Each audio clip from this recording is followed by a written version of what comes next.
കുറച്ച് കല്ലുമ്മക്കായി കിട്ടിയിട്ടുണ്ട്. അത് ഞാൻ അച്ചാറിടുന്നത് കാണിച്ചു തരാം. നല്ലോണം കഴുകി വൃത്തിയാക്കിയിട്ട് നമ്മൾ നാവി പൊളിക്കുന്നുണ്ട്. അപ്പോൾ വേഗം തുറന്നാൽ കിട്ടും, പെട്ടെന്ന് അതിൻ്റെ മാംസം കിട്ടും. പിന്നെ അത് ഉപ്പും മഞ്ഞളും മുളക് പൊടിയും ചേർത്ത് ഒന്ന് മിക്സ് ചെയ്യുക. എരിവിനനുസരിച്ച് നിങ്ങൾക്ക് മുളക് പൊടി കൂട്ടേ.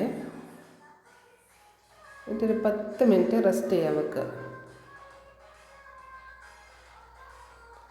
എന്നിട്ടൊരു ഫ്രൈ പാൻ എടുത്തിട്ട് നല്ലെണ്ണയാണ് ഞാൻ ഉപയോഗിക്കുന്നത്. നല്ലെണ്ണ ഉപയോഗിച്ച് അത് നല്ല ഫ്രൈ ആക്കി എടുക്കുക.